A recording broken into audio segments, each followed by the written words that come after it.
They told me it was just a hearing aid, something to help me feel normal, but the first time it was ripped from my ear, the world stopped. Literally. Frozen birds in the sky. My bully mid-scream. My parents stuck in a fight that never ended. And that's when I realized my entire life had been a lie. I wasn't their daughter. I wasn't even normal. And the people who claimed to love me, they were hiding something terrifying. This is the story of how I discovered the truth and had to choose between power and peace. Part 1. The ringing nobody heard. They always said growing up in a small town meant safety, simplicity, and neighbors who knew your dog's name before they knew yours. But that's not how I remember it. For me, it meant no shadows to hide in, only spotlights that turned every flaw into spectacle. My name is Ashley. And when I say I was different, I don't mean quirky. I mean the kind of different that makes parents whisper, kids stare, and teachers pretend they didn't see. I wore a device behind my left ear, an awkward chunk of metal with blinking lights and wires that buzzed if you got too close. My parents said it was to help me hear. They also said I could never, under any circumstances, remove it. "It's for your safety," Mom would say, pressing it back against my skull if it ever came loose. I used to believe her. At school, the cruelty came wrapped in laughter. Molly made sure of that. She had the sharpest tongue in the 7th grade and zero remorse for how deep it could cut. "Paging Agent Ashley, do you copy?" She'd snort, tapping on the side of my device like it was a walkie-talkie. I never responded, not because I didn't hear her, but because I didn't want to give her the satisfaction of seeing me break. But that silence only made her bolder. "Come in, Ashley, we have a breach of security." Cue the laughter. It echoed down the halls, and even the teachers looked away. I hated her. But what I hated more was how I could feel my own heartbeat pounding in that ear, the one supposedly being helped by the device. I wondered if anyone else could feel their shame like a pulse. Home was no safer. My parents didn't fight with fists or slaps. They fought with eyes, with half-finished sentences, with slamming doors and broken silences that fell onto me like bricks. "Did you hear me?" Mom snapped one evening, watching me stab peas on my plate without eating. "Of course she heard you. She hears everything," Dad replied coldly. "She's just in one of her moods." I didn't respond. I was too busy pretending I was somewhere else, someone else, somewhere that didn't smell like lavender and burnt coffee and secrets, somewhere quiet.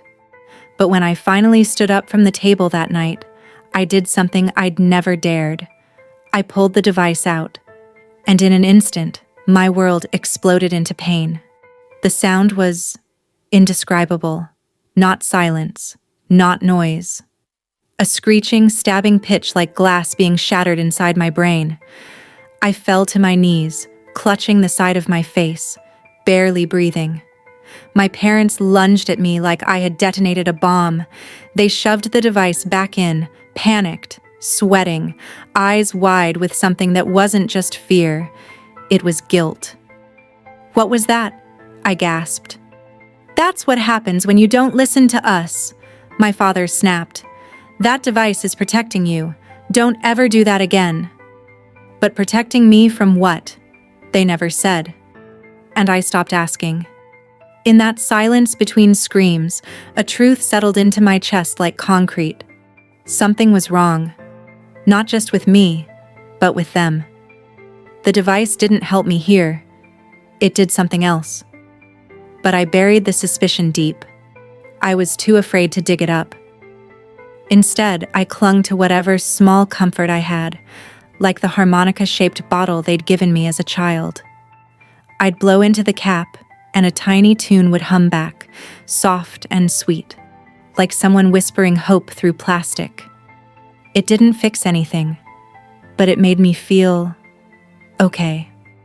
And in a life where everything hurt too much or not at all, okay felt like a miracle. Part 2.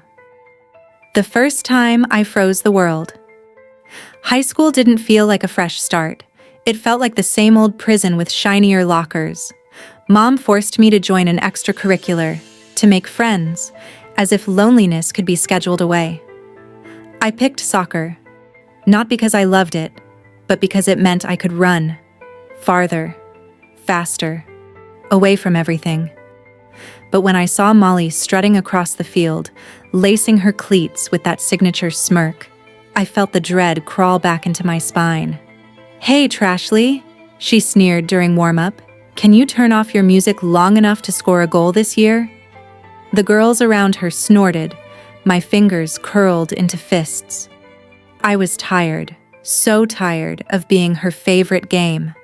That day, during our second-to-last match, I tried to disappear into the rhythm of the game, but Molly didn't let me. She was everywhere, taunting, yelling, glaring. Then, without warning, she passed the ball to me. The crowd gasped. I saw the opening, the goal wide like a mouth waiting to swallow my name into glory. I lunged. But instead of glory, I tasted dirt. I fell flat. The ball rolled out of bounds. Molly's laughter sliced through the air like a whip. "I thought that thing was supposed to help you here," she barked, motioning to my ear. I couldn't stop the fire rising in my chest. I stood, grabbed the ball, and with perfect aim, kicked it straight at her face. "I heard you loud and clear," I hissed. She charged me. I didn't move. Maybe I wanted her to hit me. Maybe I wanted the pain to be something visible for once. But as we collided, her fingers wrapped around my hearing device. "Gimme that thing," she spat. And then, she ripped it out. The ringing returned instantly, like a scream only I could hear. But this time, it didn't stop at pain. It grew, louder, deeper. Like the air around me had been shattered. I dropped to my knees. The noise split my head in two. And then, silence. Not quiet, not peace. Absolute terrifying silence. I opened my eyes. The world was still. Frozen. Molly's hand was locked mid-motion. The referee's whistle hovered in the air, unmoving. My teammates were statues, and I could hear myself breathing, clearly, without the device. It didn't make sense. I stumbled toward the goalpost and found the device resting inside. With trembling hands, I pressed it back in.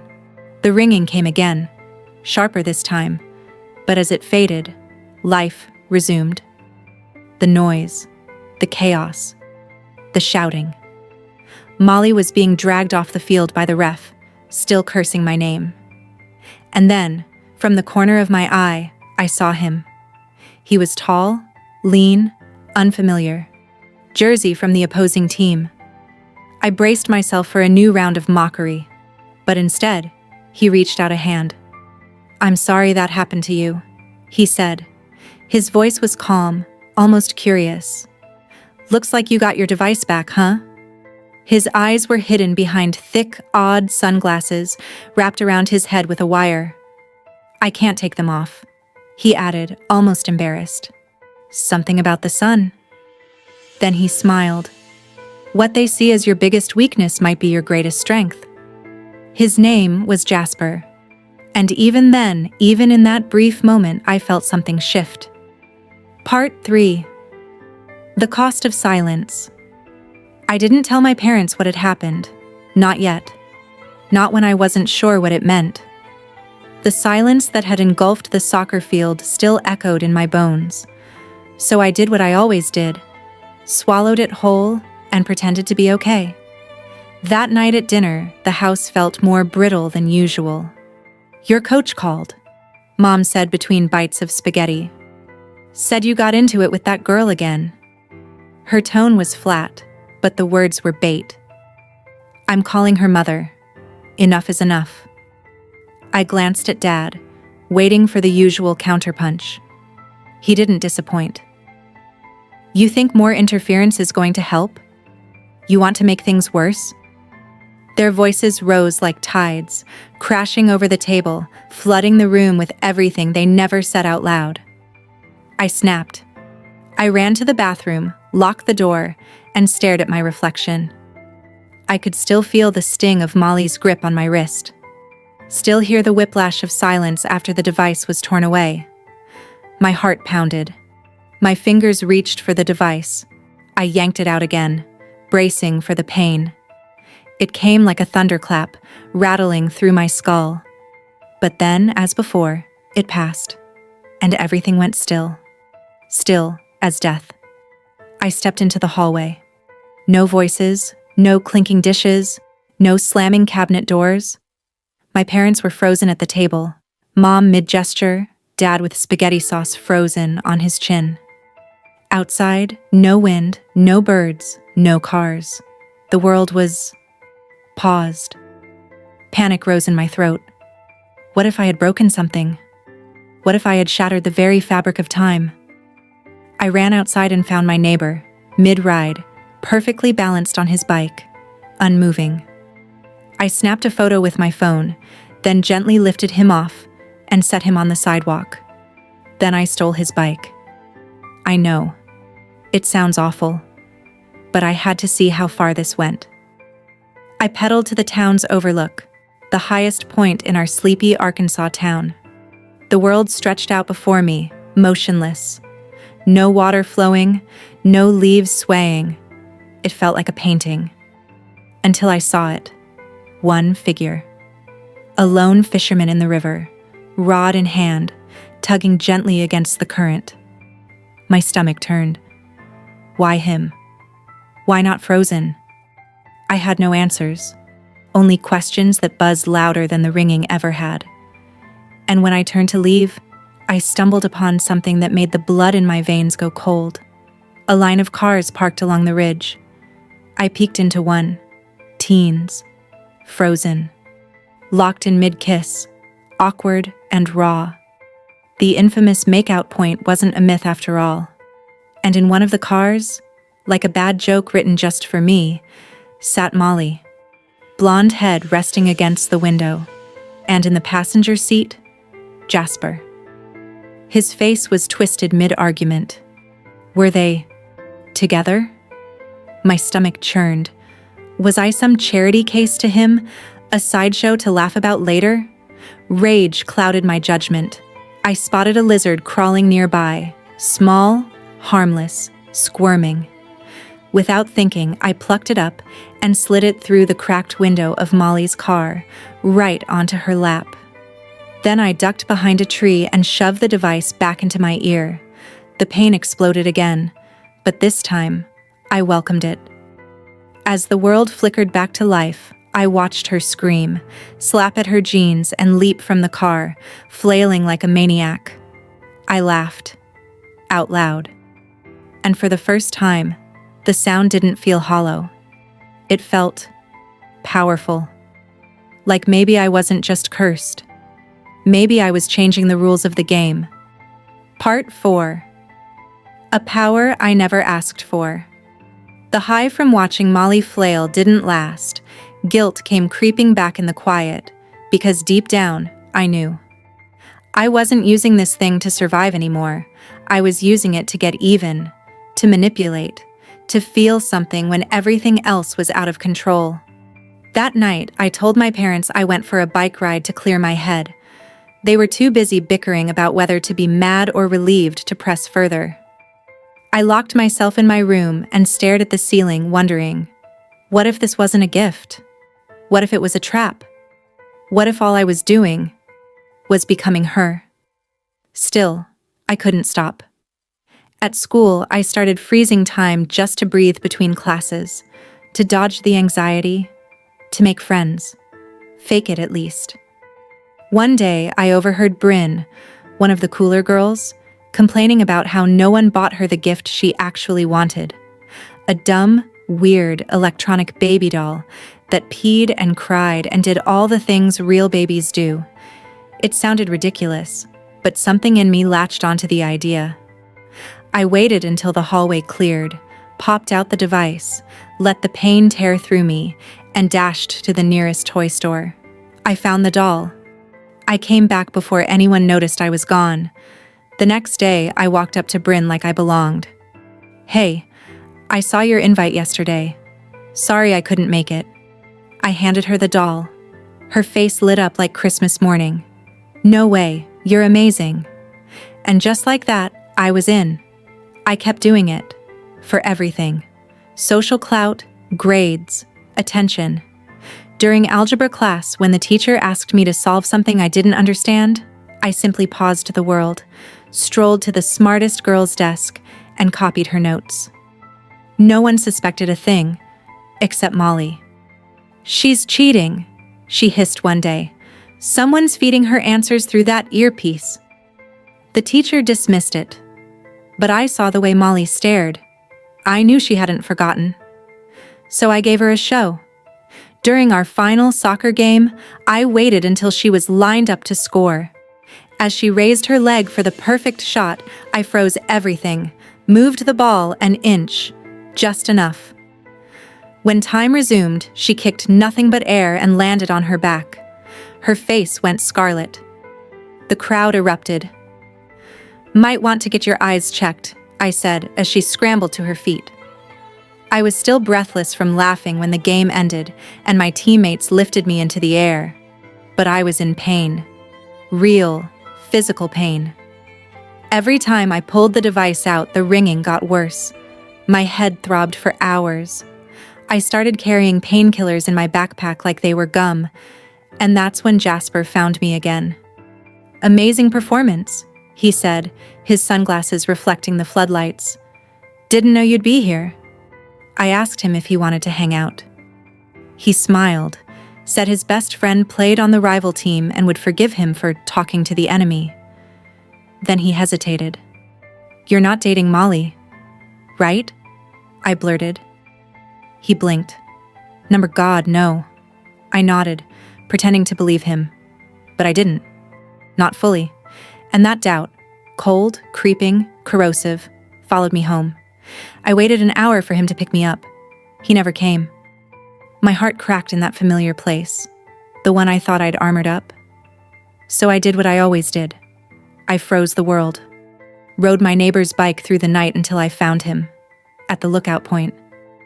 And there he was, with Molly, holding her hand. Whispers, maybe an argument, but too intimate to be innocent. My jaw clenched. "So you stood me up for her?" I asked, my voice sharper than I expected. "Wait, Ashley? No, it's not what it looks like," he stammered. But I'd already yanked out my earpiece. Everything froze. I marched to him, pulled the glasses from his face, needed to see the truth in his eyes. But the second I did, his hand snapped around my wrist. Not frozen. Not like the others. I gasped and shoved the glasses back over his eyes. His grip loosened. But I had seen it. He was like me. Part 5. The day I chose to be normal. I didn't sleep that night. My heart beat like a war drum in my chest as I tiptoed into my parents' study, the floorboards creaking like they were warning me to turn back. But I didn't. I froze time. Not to run, not to prank, not to win. I froze it to find the truth. Their locked drawer cracked open easily when time didn't move, and inside it, papers, brittle and yellowed with age, my name on the adoption file, 3 years old, handwritten notes, dates that didn't match the story I'd been told. I was never their biological daughter. I sat on the floor, surrounded by pages that made me question everything. My mother had whispered bedtime prayers into my hair. My father had taught me how to ride a bike, but neither of them had told me I came from someone else. The next morning, I didn't wait for them to bring it up. I stood in the doorway like an unwanted echo and dropped it all on the table. I know I was adopted. I know you've been fighting over how to protect me, and I know this device. I held it out like it was a burning artifact. Isn't what you said it was. My mother's face crumpled.